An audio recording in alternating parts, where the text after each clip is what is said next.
à celui qui vient au nom du Seigneur.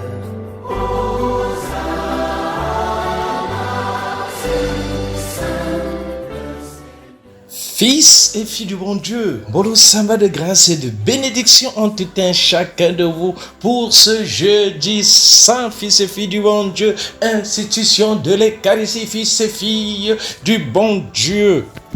Institution du sacrement de l'ordre, fils et filles du bon Dieu, chemin d'humilité par le lavement de pieds, fils et filles du bon Dieu.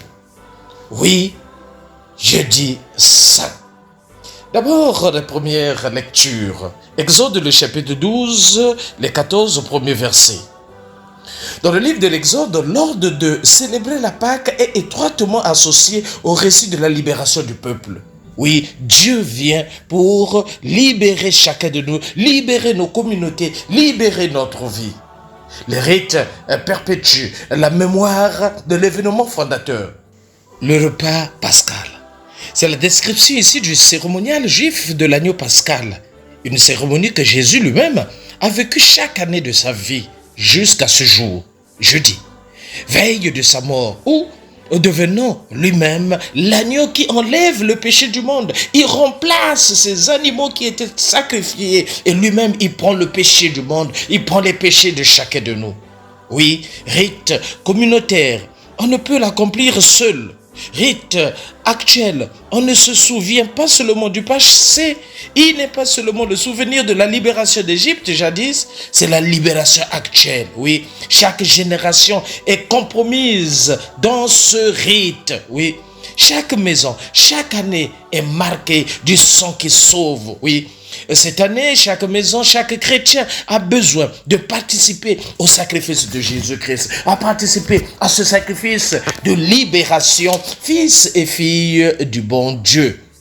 Je suis le Seigneur, je verrai le sang sur les maisons où vous serez et vous ne serez pas atteints par le fléau. Le sang qui sauve du mal, le sang de Jésus-Christ, l'agneau pascal. Oui, le sang sur le manteau des portes est destiné à écarter les esprits mauvais, l'esprit maléfique sans doute, d'après une vieille croyance.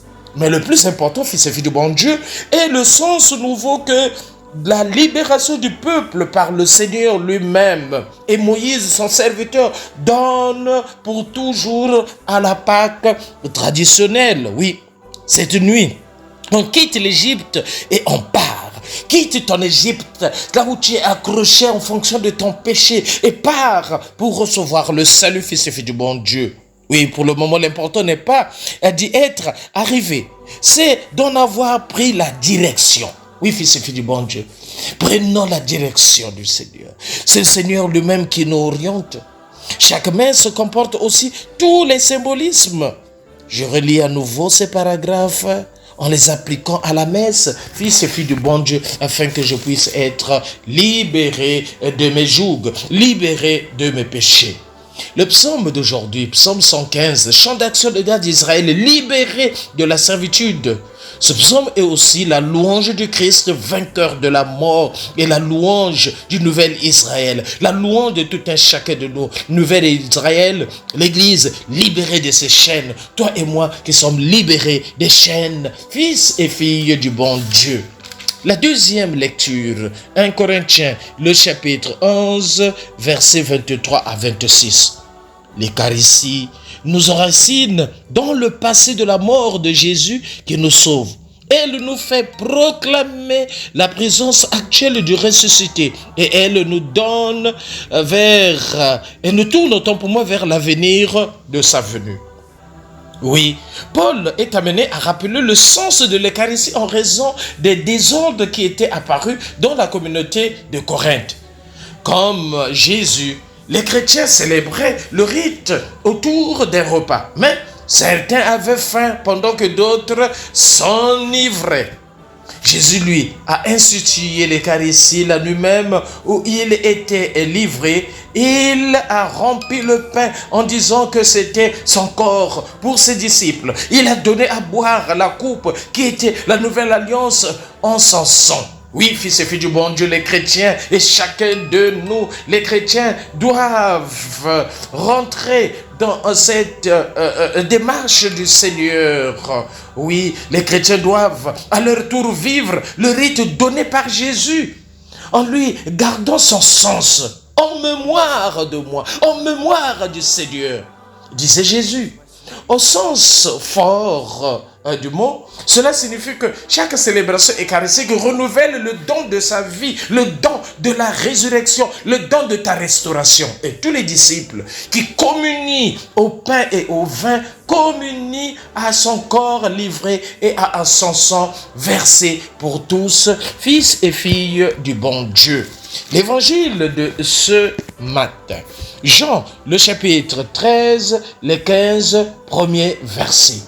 Jésus lave les pieds de ses disciples et ce geste en dit plus sur sa tendresse pour les siens que sous tous les mots.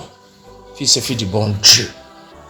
Oui, le texte nous dit Jésus ayant aimé les siens qui étaient dans le monde, les aima jusqu'au bout. Oui, la seule explication de la croix est ici. C'est l'amour, un amour qui va jusqu'au bout, fils et filles du bon Dieu. C'est ainsi. J'ai toujours besoin d'être aimé. Au-delà de mes fautes, au-delà de mes non-amours. C'est ainsi que nous avons tous besoin d'être aimés. Oui, fils et filles du bon Dieu, l'heure de la mort de Jésus est venue. Le repas ici est porté autour du signe de la trahison de Judas. Oui, la trahison de Judas. Ensuite, le contraste est saisissant entre la grandeur de Jésus qui vient de Dieu, qui est Dieu parmi nous, et les gestes qu'il pose et qui sont normalement ceux d'un esclave. Laver les pieds du maître et de ses hôtes faisait partie des rites d'accueil en ce pays, où l'on marche pieds nus ou en sandales légères. Mais la tâche est réservée aux plus humbles serviteurs. On comprend la protestation de Pierre, même l'explication de Jésus ne convainc pas.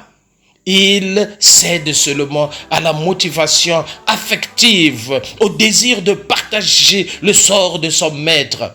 Jean qui écrit bien plus tard a tout compris des paroles et des gestes de ce soir. Jésus, en lavant les pieds de ses disciples, il accomplit ce geste de l'esclave envers son maître. Il s'abaisse devant celui qui lui veut le mal alors qu'il lui a fait tant de bien. C'est le chemin de tout un chacun de nous, chemin d'humilité, fils et filles du bon Dieu.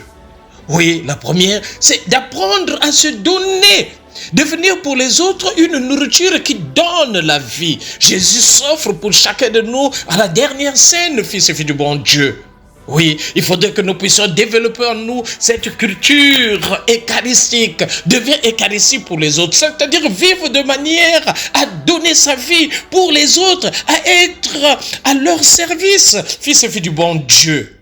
Oui, il faut prendre conscience de cela afin que nous puissions devenir des eucharisties pour les uns et pour les autres. Oui, fils et filles du bon Dieu, la dernière scène de Jésus, Jésus nous aide à redécouvrir la beauté de l'Eucharistie et à mener une vie eucharistique entièrement donnée au service des autres. Deviens Eucharistie pour les autres, fils et filles du bon Dieu, c'est-à-dire mener une vie eucharistique, fils et filles du bon Dieu.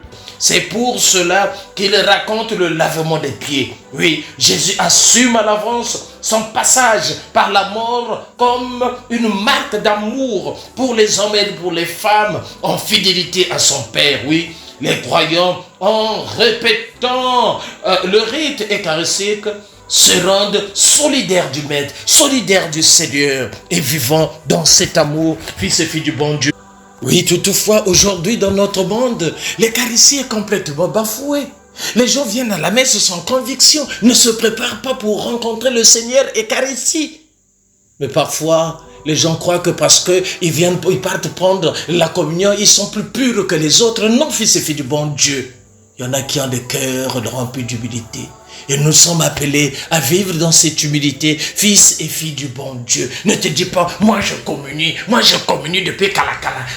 Mais quelle est la qualité de ta vie? Et quel est le témoignage de ta vie? Oui, fils et filles du bon Dieu. Et beaucoup sommes dans l'église qui montrent que non, ils communient. C'est comme si les autres sont complètement damnés. Non, ils ne sont pas damnés, fils et filles du bon Dieu. Il y a la communion du regard qui peut être, excusez-moi, fils et filles du bon Dieu, plus supérieur que toi qui crois que tu es en train de communier, fils et filles du bon Dieu. Jésus veut notre cœur, Jésus veut notre conversion, Jésus veut notre transformation.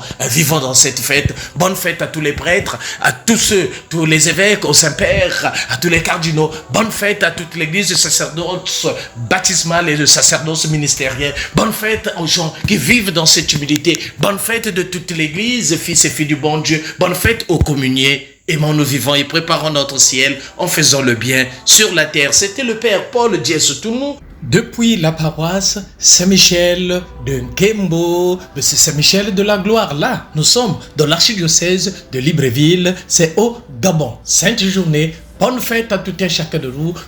Bonne fête à notre église, n'oublions pas Kipé, Yayo et Tokos en tout un chacun de vous. Merci Seigneur.